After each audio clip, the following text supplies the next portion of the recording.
नमस्कार, स्वागत है आप सभी का भारत टीवी लाइव में। आपके साथ मैं हूं अंजलि त्यागी। आइए खबरों की शुरुआत करते हैं। भोपाल से बड़ी खबर सामने आ रही है, जहां सीएम डॉक्टर मोहन यादव ने बीजेपी के राष्ट्रीय अध्यक्ष नितिन नवीन से हुई मुलाकात को लेकर जानकारी दी। सीएम ने कहा कि मध्य प्रदेश में सरकार बनने के बाद उनकी सरकार लगातार जन कल्याणकारी योजनाओं को आगे तेजी से बढ़ा रही है और जनता से जुड़े मुद्दों पर प्राथमिकता के साथ काम हो रहा है। सीएम ने बताया कि राष्ट्रीय अध्यक्ष के साथ विकास कार्य, संगठन की मजबूती और सरकार के कामकाज को लेकर चर्चा हुई। उन्होंने कहा कि पार्टी नेतृत्व ने प्रदेश सरकार के काम पर संतोष जताते हुए प्रसन्नता जताई है।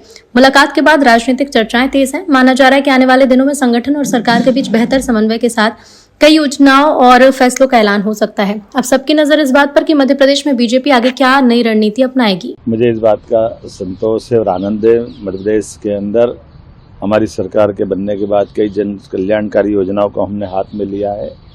ऐसे में राष्ट्रीय अध्यक्ष जी के साथ विकास के कई मसलों के साथ बात करते हुए मध्य प्रदेश का संगठन ये हमारा प्रदेश का सर्वश्रेष्ठ संगठनों के में से एक राज्य है।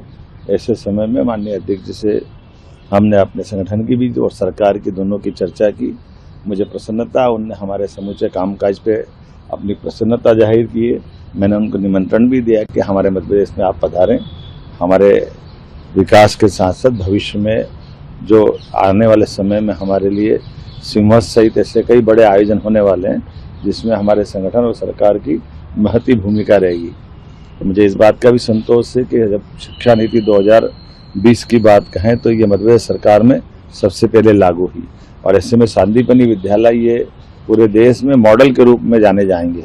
ऐसे में शिक्षा मंत्री जी को हमने निमंत्रण दिया है कि वे 2 दिन का दौरा बना करके आए, हमारे सभी स्कूली शिक्षा के सांदीपनि विद्यालय भी देखें और उच्च शिक्षा, तकनीकी शिक्षा, ऐसे कई प्रकार के विषयों को लेकर भारत सरकार के साथ मध्य प्रदेश सरकार मिलकर के काम करे। उन्होंने आश्वस्त किया जून के 2nd या 1st वीक में वो आएंगे।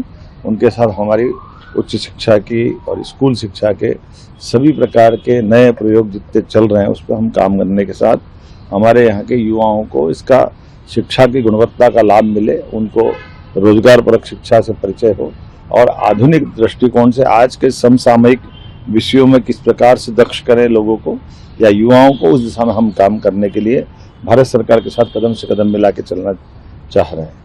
आज ही बंगाल में विधायक दल ने नए नेता का चयन किया है और ये हमारे लिए सौभाग्य की बात है। आज़ादी के 75 वर्ष में हमारे अपने बंगाल में कमल खिला है और बंगाल के अंदर शुभेंदु अधिकारी जी विधायक दल के नेता बनकर के मुख्यमंत्री के नाते से शपथ कल ग्रहण करने वाले हैं।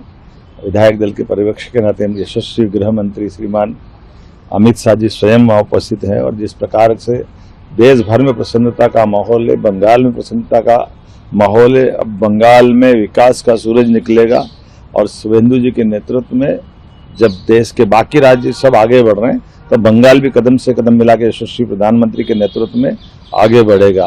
बंगाल सब प्रकार की सुविधा संपन्न और सब व्यवस्थाओं के अनुकूल देश के साथ कदम से कदम मिलाने के लिए सदैव तत्पर रहा है, लेकिन दुर्दैव से कांग्रेस, कम्युनिस्ट और टीएमसी ने बंगाल को बहुत पीछे धकेला है। लेकिन अब सारी बात पीछे रह गई, अब बंगाल आगे बढ़ेगा, देश आगे बढ़ेगा। मेरी अपनी ओर से शुभेंदु अधिकारी जी और सारे मित्रों को बधाई।